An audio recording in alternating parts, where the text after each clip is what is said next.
আজ যারা সুভাষ বোসকে নিয়ে আলোচনা করছেন, চোখের জলে মুখ ভাসাচ্ছেন, তারা কেউ সেদিন তার পাশে দাঁড়াননি।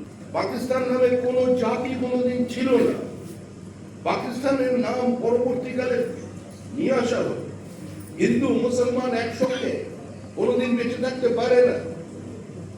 কমিউনিস্ট পার্টির প্রতিষ্ঠাতা সদস্য মুজাফফর আহমেদ তার আত্মজীবনীতে লিখেছেন, বন্দে মাতরম, Bankims novel Vande Mataram from beginning to end is full of hatred. It is unacceptable to a Muslim boy who is a monotheist by upbringing like me. সুতরাং বিরোধিতা একদিনের বিরোধিতা নয়। যে কমিউনিস্ট পার্টি আজকে বিভিন্ন জায়গায় দাঁড়িয়ে আজকে দেখছি নেতাজির প্রতিও তাদের ভালোবাসা বেড়ে গেছে, মানে ভাবা যায় না।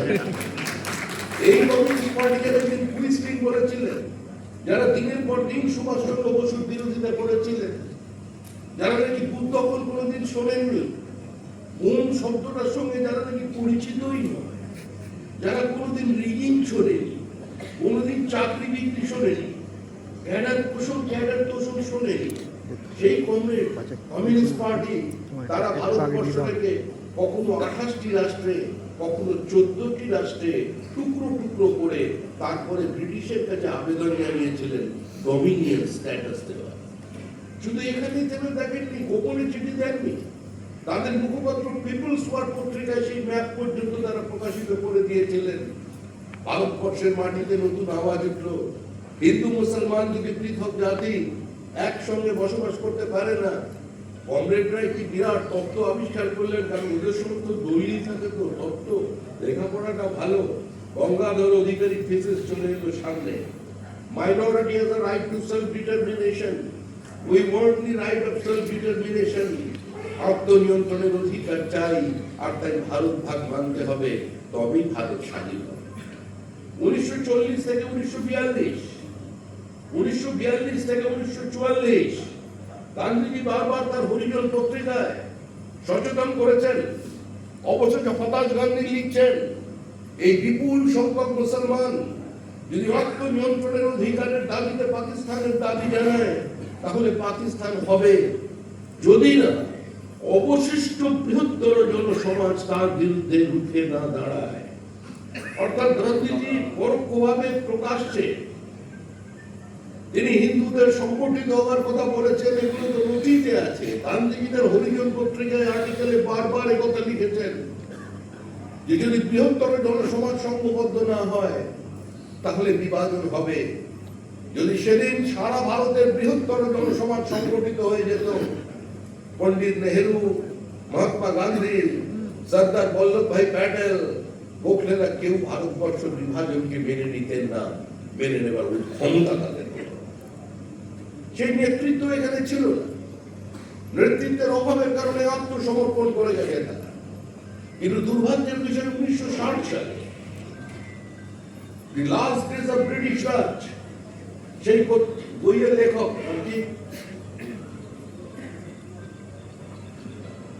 তাকে লিখছেন, বিবৃতি দিতে গিয়ে গান্ধীজি বলছেন, নেহেরু বলছেন যে আমাদের অনেকের বয়স হয়ে যাচ্ছে, কেউ নতুন করে জেলে যাওয়ার জন্য প্রস্তুত ছিলেন না। আমরা যদি কেউ বিরোধিতা করতাম তাহলে জেল আমাদের জন্য অনিবার্য ছিল। প্রতিনিয়ত আমাদের কাছে খবর আসছিল অগ্নিকাণ্ডের, প্রাণহানি পাঞ্জাব থেকে। সেই সময় বিভাজন আমাদের কাছে একটা সুযোগ এনে দিল, আমরা সেটাকে গ্রহণ করলাম। কিন্তু গান্ধীজি যদি না বলতেন তাহলে আমরা অপেক্ষা করতাম, আমরা লড়াই চালিয়ে যেতে পারতাম। অর্থাৎ সমস্ত বিভাজনের দায়ভার পণ্ডিত জওহরলাল নেহেরু মহাত্মা গান্ধীর উপরে চালিয়ে দিয়ে বিদায় নিয়ে চলে গেল।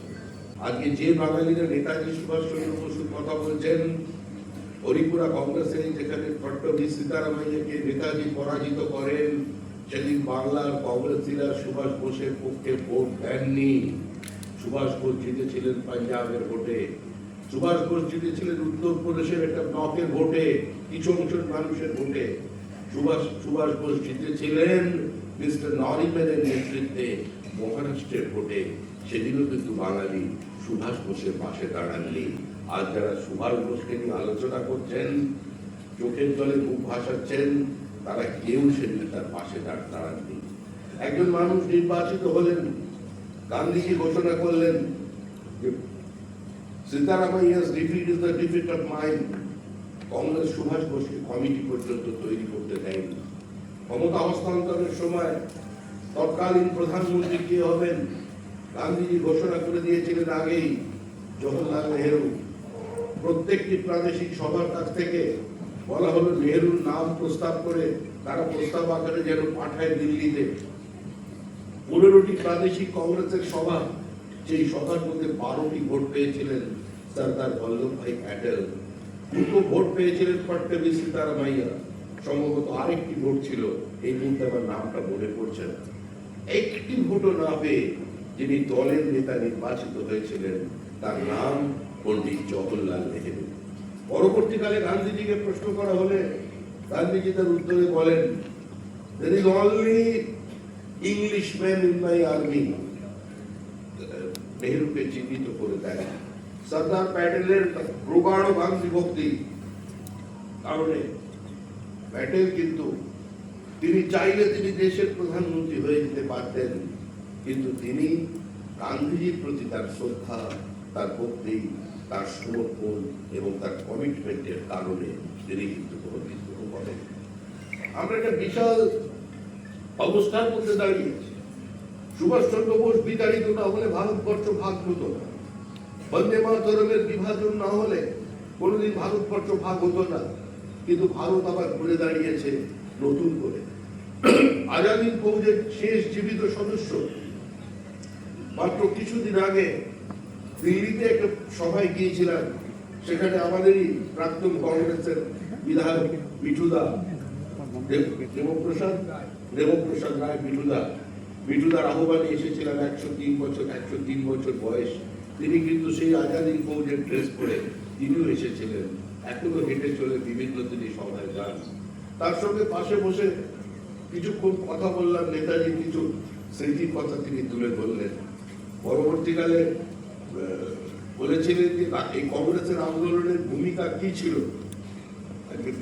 এটি বলে গিয়েছিলেন, মিনিমাল যদি কারোর জন্য আমরা দেশ ছেড়ে থাকি তার নেতাজি সুভাষচন্দ্র বসু আর মহারাষ্ট্রের নৌ বিদ্রোহের কারণে ব্রিটিশ আগে ক্ষমতা হস্তান্তর করে দিয়ে চলে গেছে। কিন্তু আমাদের এখানে চলে যাবার আগে দুই দেশকে ভাগ করে দিয়ে গেছে। বাংলাদেশের সঙ্গে আমাদের 2200 কিলোমিটারের একটা পোরাস বর্ডার আছে। বাংলাদেশ এলাকায় চরম ভারত বিরোধিতায় সবকটা বর্ডারে যদি একটু সিল করে দেওয়া হয়, বাংলাদেশ অভুক্ত থেকে মারা যাবে।